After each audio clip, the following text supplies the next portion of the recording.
Kamusta Libra? Welcome to Like a Tarot. Ano ang purpose ng buhay mo? Ano ang clear goal or direksyon mo?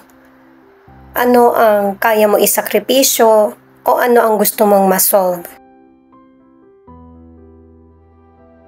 Ito ang alamin natin ngayon.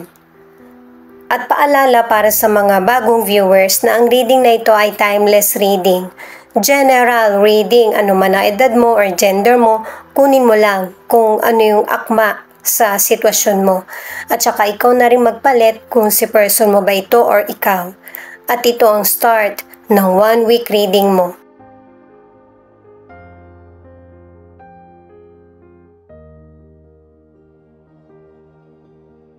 Ibig sabihin nito ay mas inuuna mo yung iba kesa sa pangangailangan mo.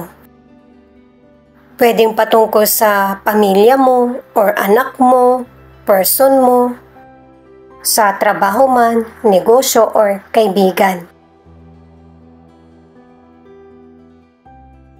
Ibig sabihin nito, merong excitement na nagaganap sa buhay ng ilang Libra. Pwedeng patungkol sa minamanifest mo na nagkakaroon ng katuparan or sa person na gusto mo or salita na nagpapasaya sa iyo.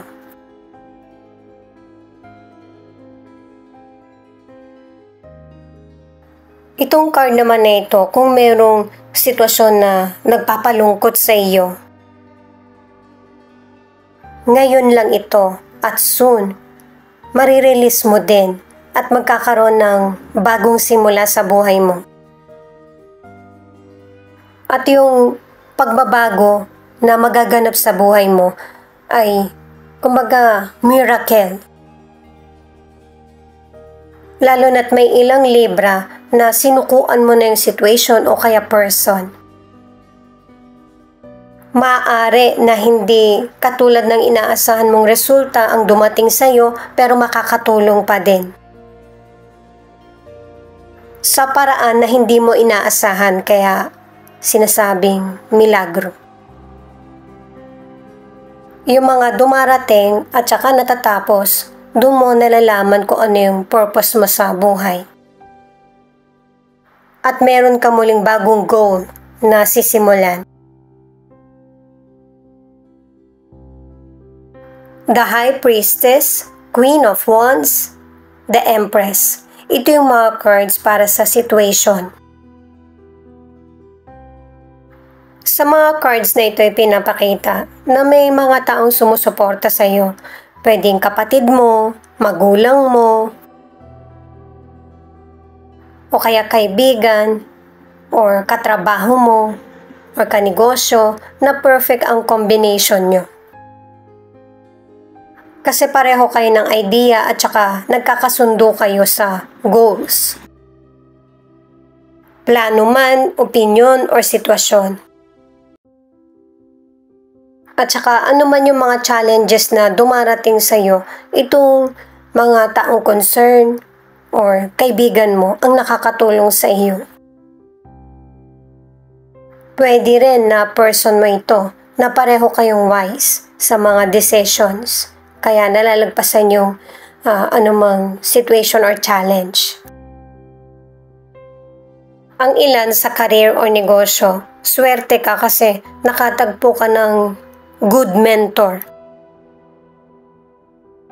At saka nakukumpleto mo yung mga gawain mo sa negosyo man o kaya sa trabaho. Kahit na nagkakasabay ito kasi organize or may plano yung mga ginagawa mo. Para sa ilang single, dahil sa pagiging confident mo, maraming person ang na-attract sa iyo. Sabihin man nila sa iyo or hindi, merong potential person na yung makukuha yung attention mo. Magiging interesado ka sa kanya. Sa relationship naman, may mga Libra na magaling kang magdala ng relasyon.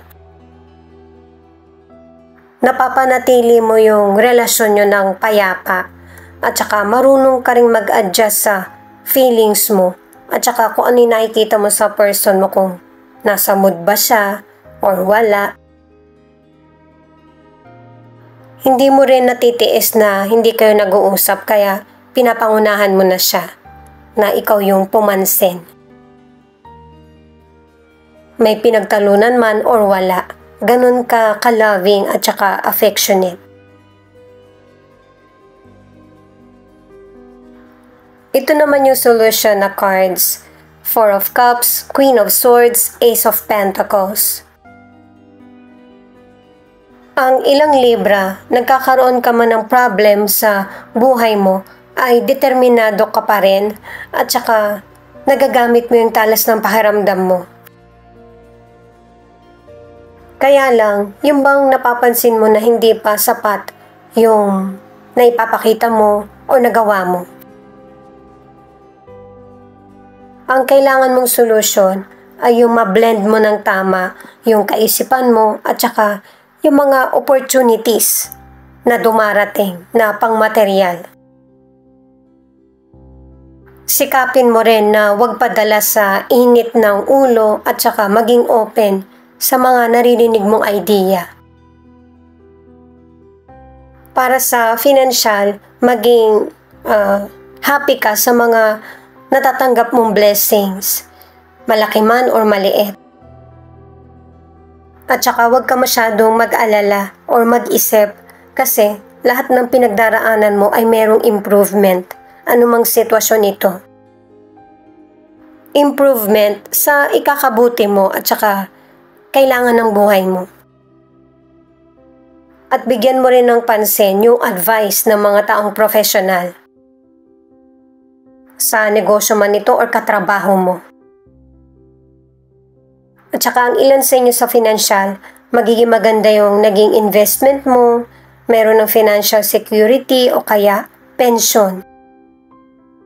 May mga savings na plano din na sinisimulan ang ilang Libra. Ang ilan na single, nagiging mapili ka sa mga person na dinidate mo o kinikilala. Maaari na katrabaho mo siya o kaya negosyante. Kaya nagiging mapili ang ilang single kasi merong person na nanloko sa'yo na hindi naman pala love ang kailangan niya sa iyo.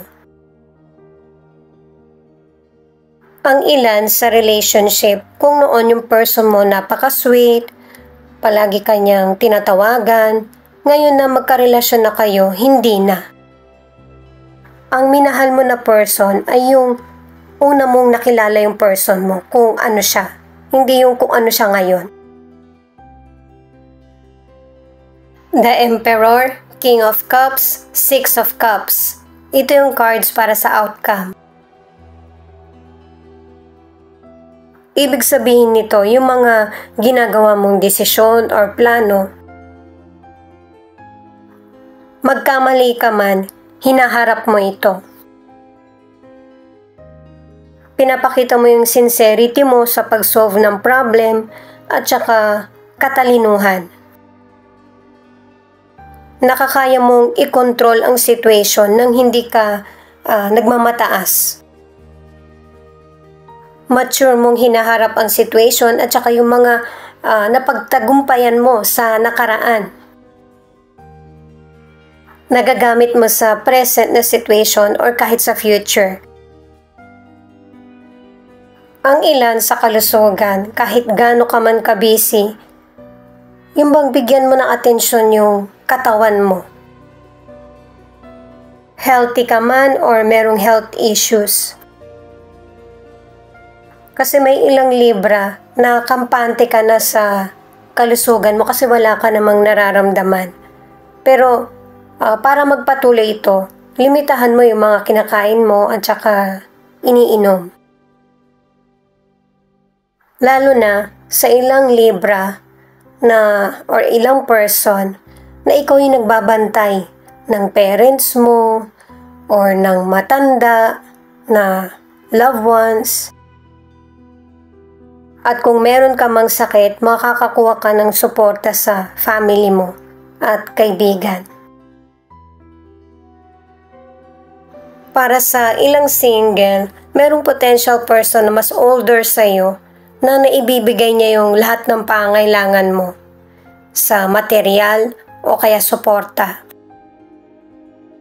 Kaya lang may ilan na pwedeng hindi mo pa nakakalimutan yung dati mong nakarelasyon or bumabalik yung person na nakarelasyon mo dati or gusto.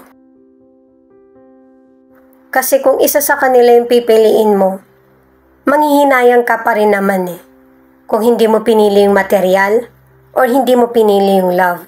Ang piliin mo yung magpapasaya sa iyo. Itong Five of Swords ang nagsasabi na meron kang person na hindi na kinakausap or pinutol mo na yung communication sa kanya dahil sa tingin mo hindi tapat yung person na yun sa iyo. Kaya bago ka patuluyang masaktan sa situation na ito, ay ikaw na mismo yung umaalis or sumusuko sa sitwasyon na ito. Ang ilan sa inyo, pinipili mo yung peace of mind. Hindi naman pagkatalo ang ibig sabihin nito. Ang ilan sa relationship, sinisikap na ipaliwanag ng person mo sa iyo yung situation niya. Makatwiran yung sinasabi niya sa iyo. At saka swerte ang ilang Libra kasi yung person na karelasyon mo ay good husband or good father. O kaya good partner siya sa iyo.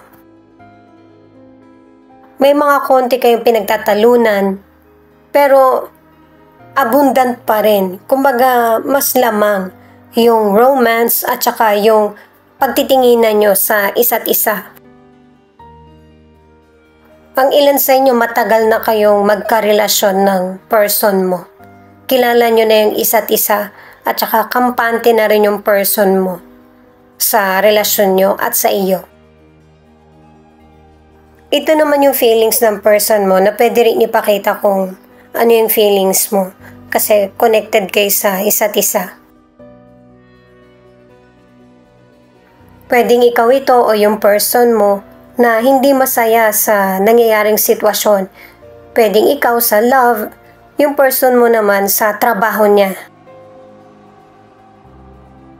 May ilan kasing Libra or person mo na paulit-ulit yung routine. Kaya ito yung nagpapastress dahil sa meron pang ibang gustong gawin.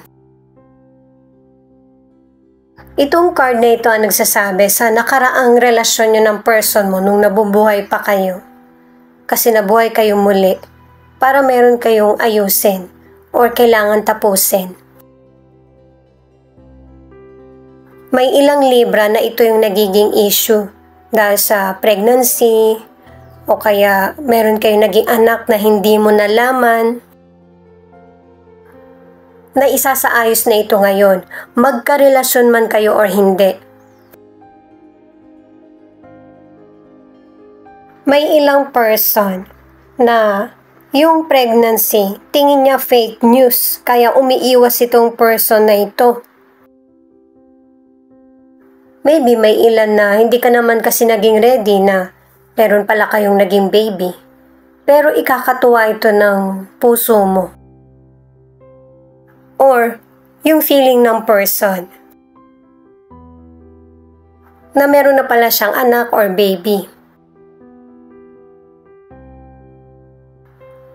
Pero syempre, yung person na karelasyon mo ngayon o kaya past person, may hindi magandang pag-uugali.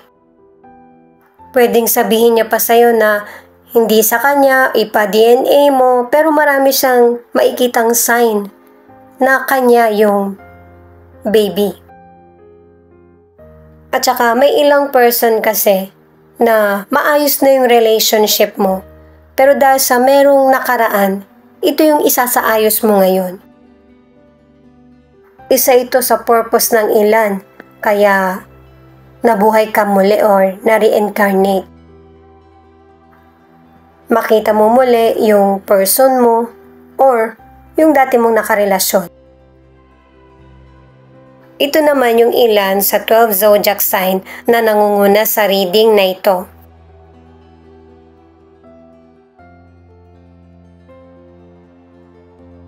Gemini, Sagittarius, Leo, Virgo, Pisces. Ito naman yung mga letra na posibleng andito yung letra ng pangalan ng person mo or letra ng pangalan mo. Thank you at ingat po kayo palagi. Paki-click na rin ang notification bell para updated ka sa Laika Tarot readings. KAFW PHOEVIY